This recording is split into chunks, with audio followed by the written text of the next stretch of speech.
Paulus berbicara kepada orang Yahudi, "Hai saudara-saudara dan bapak-bapak, dengarkanlah apa yang hendak kukatakan kepadamu sebagai pembelaan diri." Ketika orang banyak itu mendengar ia berbicara dalam bahasa Ibrani, makin tenanglah mereka. Ia berkata, "Aku adalah orang Yahudi, lahir di Tarsus di tanah Kilikia, tetapi dibesarkan di kota ini, dididik dengan teliti di bawah pimpinan Gamaliel dan hukum nenek moyang kita, sehingga aku menjadi seorang yang giat bekerja bagi Allah sama seperti kamu semua pada waktu ini. Dan aku telah menganiaya pengikut-pengikut jalan Tuhan sampai mereka mati.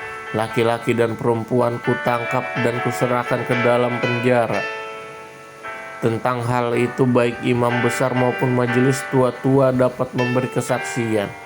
Dari mereka aku telah membawa surat-surat untuk saudara-saudara di Damsyik, dan aku telah pergi ke sana untuk menangkap penganut-penganut jalan Tuhan yang terdapat juga di situ dan membawa mereka ke Yerusalem untuk dihukum.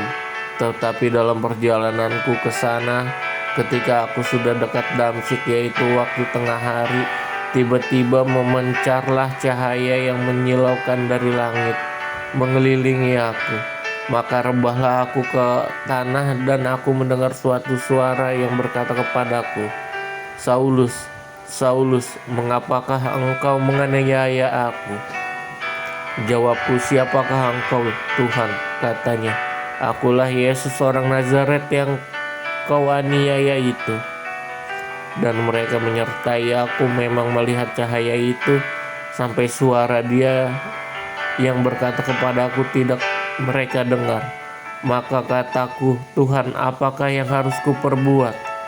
Kata Tuhan kepadaku, 'Bangkitlah dan pergilah ke Damsyik, di sana akan diberitahukan kepadamu segala sesuatu yang ditugaskan kepadamu.' Dan karena itu aku tidak dapat melihat oleh karena cahaya yang menyilaukan mata itu. Maka kawan-kawan seperjalananku memegang tanganku dan menuntun aku ke Damsyik. Di situ ada seorang bernama Ananias, seorang saleh yang menurut hukum Taurat dan terkenal baik di antara semua orang Yahudi yang ada di situ. Ia datang berdiri di dekatku dan berkata, 'Saulus, saudaraku, bukalah matamu dan melihatlah.' Dan seketika itu juga aku melihat kembali dan menatap dia. Lalu katanya, 'Allah nenek moyang kita telah menetapkan engkau untuk mengetahui kehendaknya, untuk melihat yang benar dan untuk mendengar suara yang keluar dari mulutnya. Sebab engkau harus menjadi saksi terhadap semua orang tentang apa yang kau lihat dan kau dengar. Dan sekarang mengapa engkau ragu-ragu? Bangunlah, berilah dirimu dibaptis dan dosa-dosamu disucikan sambil berseru kepada nama Tuhan.' Sesudah aku kembali di Yerusalem dan ketika aku sedang berdoa di dalam bait Allah, rohku diliputi oleh kuasa ilahi. Aku melihat dia yang berkata kepadaku, 'Lekaslah, segeralah tinggalkan Yerusalem, sebab mereka tidak akan menerima kesaksianmu tentang aku.' Jawabku, 'Tuhan, mereka tahu bahwa akulah yang pergi dari rumah ibadat yang satu ke rumah ibadat yang lain, dan memasukkan mereka dalam percaya kepadamu, ke dalam penjara menyesah mereka. Dan ketika darah Stefanus saksimu itu ditumpahkan, aku ada di situ dan menyetujui perbuatan itu, dan aku menjaga pakaian mereka yang membunuhnya. Tetapi kata Tuhan kepadaku, 'Pergilah, sebab aku akan mengutus engkau jauh dari sini kepada bangsa-bangsa lain.' Rakyat mendengarkan Paulus sampai kepada perkataan itu.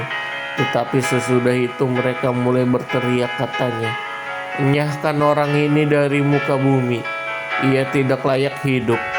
Di dalam markas mereka terus berteriak sambil melemparkan jubah mereka dan menghamburkan debu ke udara. Karena itu kepala pasukan memberi perintah untuk membawa Paulus ke markas.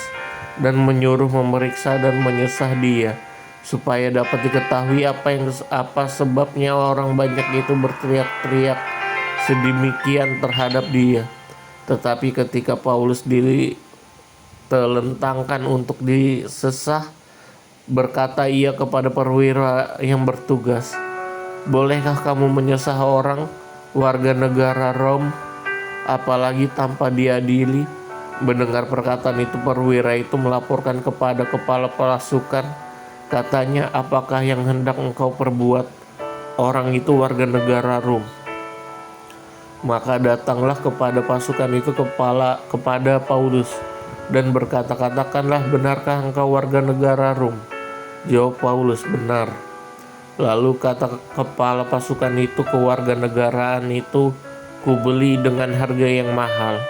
Jawab Paulus, "Tetapi aku mempunyai hak itu karena kelahiranku."